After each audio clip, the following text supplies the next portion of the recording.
So friends, hope you're doing great on my website. Any problems, any suggestions, any query, please do connect with me. Today we shall discuss various customer and banker relationship. So you must have the basic knowledge if you're competing for any competition exams or for any other thing. You must know what are various relationships and how does every relationship holds for a customer and what are basic features into that, right? So when a customer holds an account with the bank, he is the creditor and the bank is debtor, and vice versa in case of loans, right? We shall discuss. It is both in Hindi and English. Presentation is both in Hindi and English. So it will be useful for all of you. So let's start. So it was one of my presentations given as a faculty here. So what are various banker and customer relationships will show here, right? We'll just discuss very basics of banker and customer relationship. So banker must understand various legal relationships that exist between a banker and the customer. तो उनके संबंध को they must understand that. So this is in Hindi also. Those who are doing in Hindi and English, it will be useful for both of them. So I think that will be very useful for all of you. One is emotional relationship. Of course, that depends on the how you have a customer and banker relationship, professional relationship as a salesperson. And another is legal relationship. That is kanuni jo, which is legally authorized, right?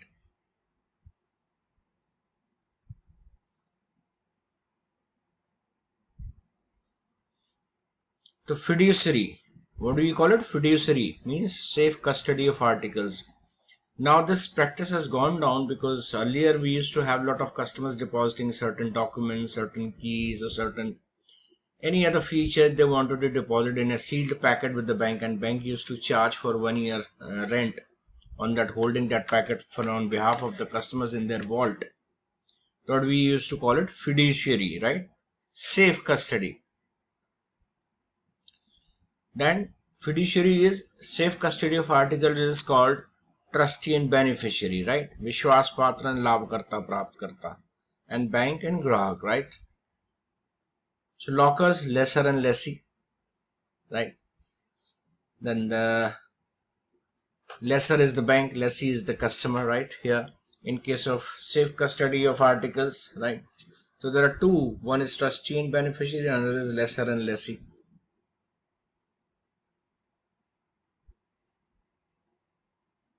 Deposit loan accounts, right? So customer is creditor and banker is debtor here. You can see here, it's written here in Hindi also, the bank is the debtor and customer is the creditor, right? So customer can walk in any branch and anywhere he is holding his account and ask for his remittance of his money, either fully or partially, whatever his requirements are. So that he can do that, right? Collections of checks and bills. And we are acting here as principal and agent, right? Banker, as a banker, we are agent for the customer, that is the principal. Collection of checks and bills, utility bills, electricity bills, water bills, and various checks, right? In case if it is there, right?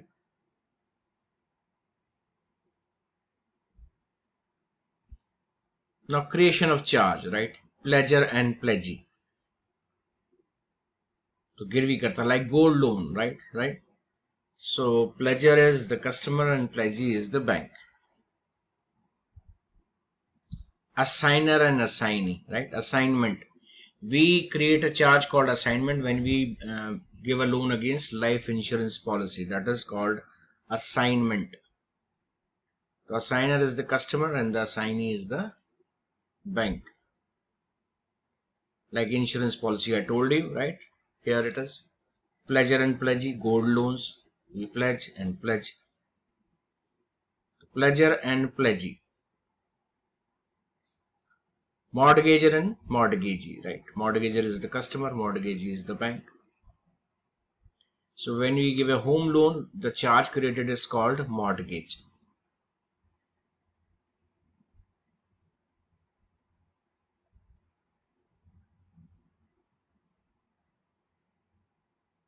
Now, creation of charge. Another examples are hypothecator and hypothecated, like in car loan, right? So we have this hypothecation clause in there, right? Or when we give a loan against stock which is lying in the shop or in the factory or any storage. So we give a running limit also against those customers, right? So the charge created is called hypothecation on goods. We just create an agreement with the customer because it is a movable assets. So stock are moving. Old stock are being sold, new stock is being brought into the shop. So there is no collateral obtained here, only hypothecation agreement is there. Another example of hypothecation is car loan. You must have seen on the RC, there is a hypothecation mentioned there, and with the bank's name appears in case the bank has given a loan to the borrower. And guarantor and guaranteed, right? So it is in case of bank guarantees, right? So bank guarantees on behalf of the applicant to the beneficiary. So there are two types of guarantees: financial guarantee and performance guarantee. Financial is there is a certain amount deposited with the bid holder or a bid creator, or it can be a performance guarantee also. If I don't perform in any of the government's contract, my this will be uh, invoked. My guarantee would be invoked, and it will be paid to the beneficiary.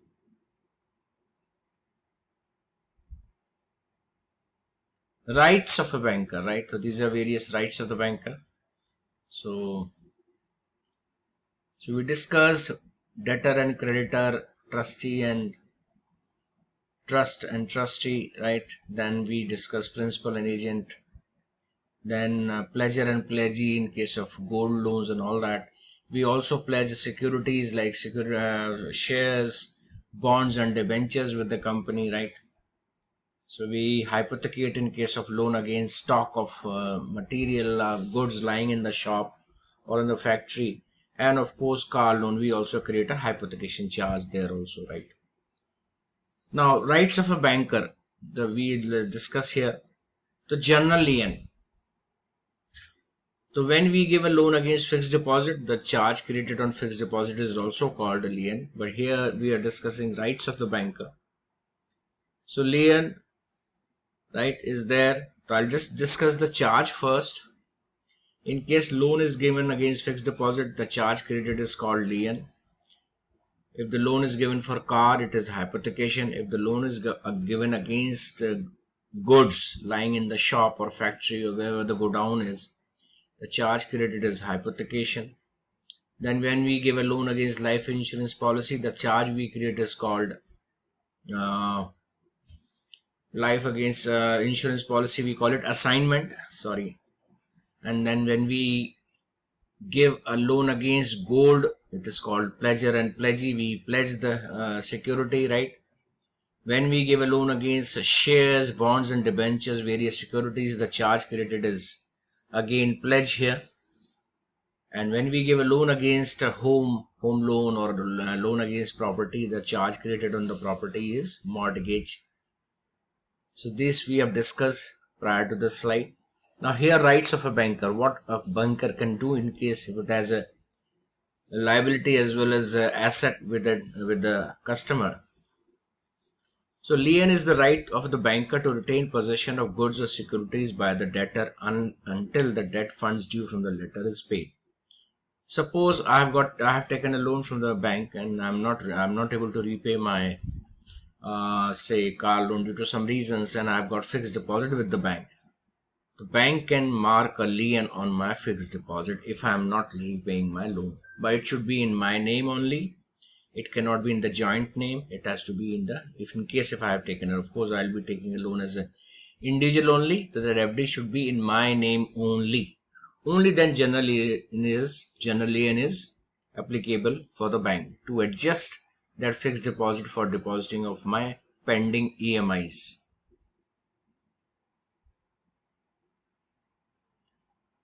Another is set off. Now here what we mean the set off is there is a credit balance in the savings bank account and there is a debit balance in my loan account. So friends, as I told you, right to set off. right? So right to set off is, suppose I'm having a loan also and savings account also, or any fixed deposit or anything, the bank can set it off, right? The credit balance of my liability product in the asset product of my loan as a customer, bank has the right to set off, right? So one is general lien, then they can hold the property. It can be any property or any security with the bank, and I'm having any liability towards the bank. The bank has a right to lien, that is general lien, and this is right to set off. So they can square off the balance in my loan accounts if I have credit balance in my savings bank account.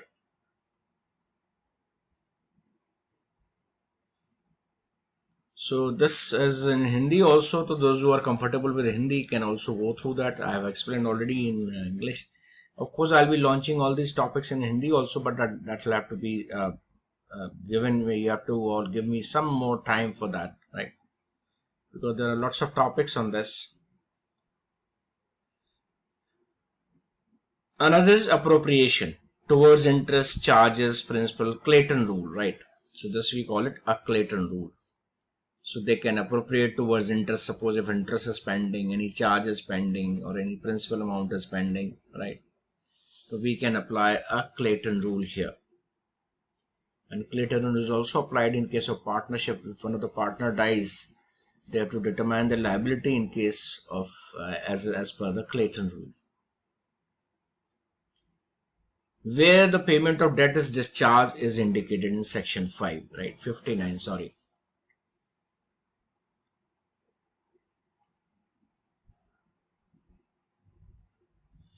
Where payment of debt is discharged is not indicated. So if it is indicated, section 59. If it is indicated, section 60.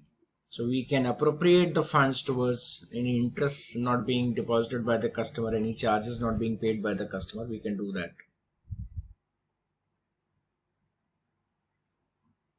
Now, what are the rights of the customers? Now we discuss various charges. Then what are the rights of the bankers? The rights of the bankers we discuss generally, and then creating a right to set off also, right? The banker has legal obligation to pay checks if they are in order. So if bank returns a check for no reason, it will be liable to the customer and the payee also. Check returning memo with correct reason has to be there. Signature differs or insufficient balance, so whatever it is there. Wrongful dishonor, consequences will have to be faced by the bank, so we have to be very, very careful, right? And secrecy. As a banker, we are supposed to maintain a secrecy with the of the accounts of the customer. We are not supposed to disclose any information to any third person without authority, right? So that authority could be income tax office, or you can say police department, not below the rank of SHO. There should be a letter of authority from him, or garnishee order, right? In case we receive any court order for freezing of the account or marking a lien in the account. So otherwise we are supposed to maintain secrecy of the customer's account. We are not supposed to disclose, and we may be in trouble if we disclose the various details of the customer's account to any third party without any his permission or otherwise also.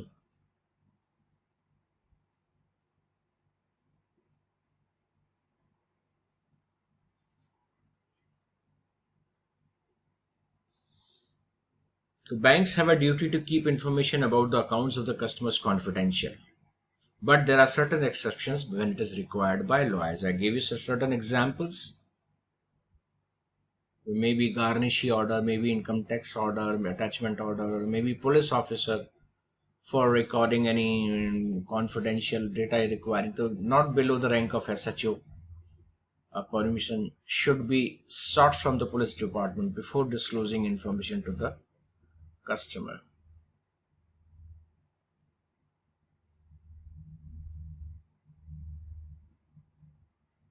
Important facets of customer service. Basic value of mutual trust and confidentiality in respect of all the businesses dealings with the customers.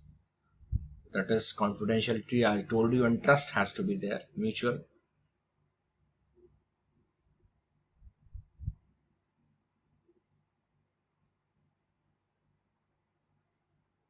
And if we violate that code, there will be repercussions for either of us, either as a banker or as a customer. Maintenance of confidentiality of transactions between customer and themselves. Solution branches should issue passbooks by duly updating without any delay. Advices should be delivered only to the customer concerned in person or by post, so they should not be left on the counter. Of course, now we are delivering by mail or we are giving online statement accounts also. Section 102 of CRPC.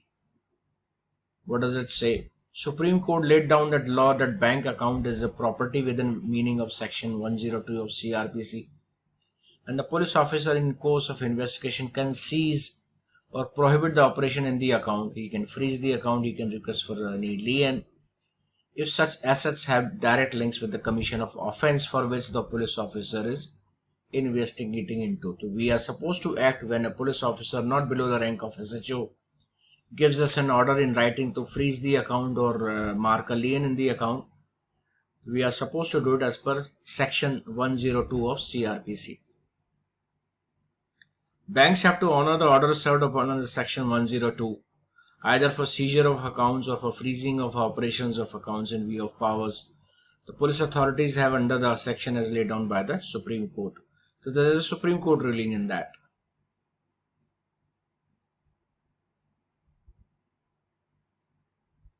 So this is all conversion in Hindi.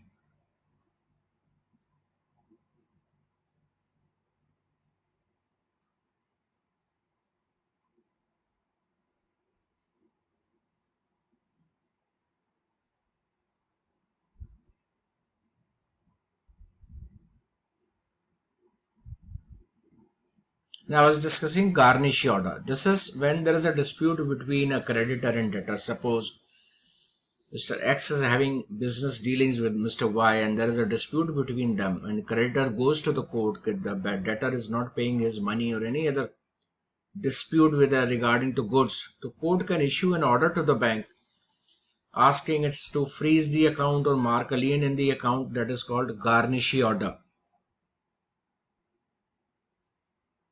Court order issued under section 60 of CRPC.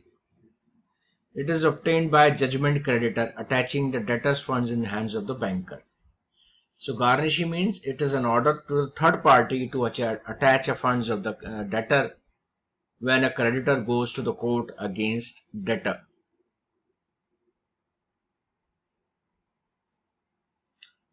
And suppose if amount is not specifically mentioned, we have to fully freeze the account. Debit freeze has to be there.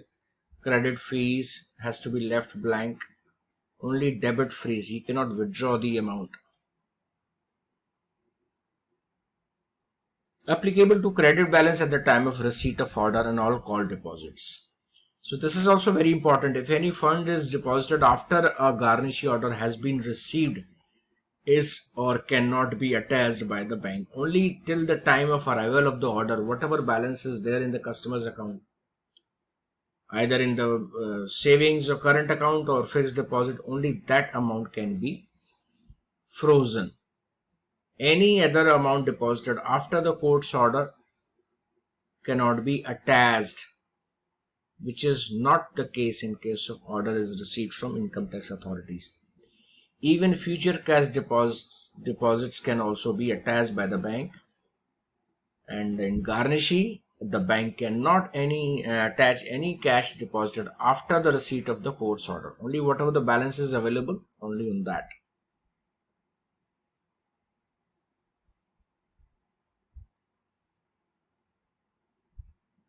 So it is also applicable to term deposits maturing at a future date. Not applicable to future credits, I told you. Maturing on future date, no problem. But if cash is deposited after the receipt of order, will not be applicable.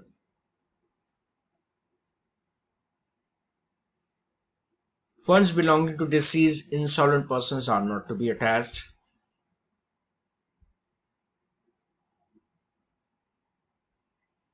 Not applicable to undrawn portion of credit limits or drawing power. Suppose if he has taken overdraft against stock or any thing, and if there is a limit available, that cannot be attached, right? So this is not applicable in case of running limits.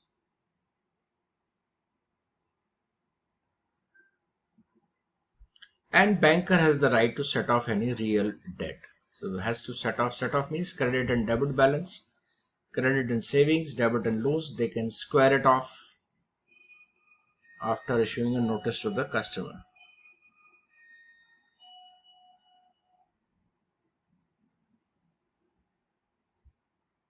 So garnishee order, we discussed about court's order attaching the balance of the debtor when the creditor goes to the court. Right now we are discussing about income tax authorities. So that is under section 133, portion 6 of Income Tax Act. With prior permission of the director or the commissioner of income tax, have powers to collect information from widening the tax base even in case where the inquiry is pending. Right, so they can even attach even though inquiry is not completed, in case if it feels if this balance needs to be attached. In case of information called for under this section is general nature by widening the tax base but without obtaining prior permission of director or the commissioner of IT. The reply may be sent stating that a notice cannot be complied since the same appears to be not been issued with the prior approval of the director or commissioner of income tax as required under section 133. So yeah, here we are trying to say it has to be with the permission of either director or the income tax commissioner only. Notice to be verified to know whether it is issued with prior permission of director or commissioner of IT. So bank has to ensure that whether information called for pertains to any particular person pending inquiry or it is of general nature by widening the tax base. So we are supposed to inquire into all that before attaching the order. So friends, this is all about what we discuss, various charges. So here we discuss lien, mortgage, hypothecation, pledge, assignment. Assignment is in case of life insurance policy, pledge is in case of gold loan as well as shares and bonds and debentures, hypothecation, car loan or a loan against goods. So there's no charge created on any property. Home loan, mortgage, car loan, hypothecation, loan against mutual fund, shares, bonds and debentures, securities, it is called pledge. Then what are the rights of banks? Set off, generally, and then we have to freeze the account or mark a lien in the account when we receive any garnishee order and income tax attachment order. So I think we discussed garnishee order, whatever credit balance is deposited after the receipt of the order is not to be attached, cannot be attached, but it is not so in case of income tax attachment order. Even further credits can also be attached here in case the amount is falling short. So I think this was of very useful to all of you. I hope you are loving your these videos and you are enhancing your knowledge. So any improvement, any suggestions, any query, any doubt, please do connect with me. Write a comment in my WhatsApp or in my mailbox of the my website channel, or you can write a mail to me. I assure you I'll be connecting with all of you for sure, right? So best of training. Thank you.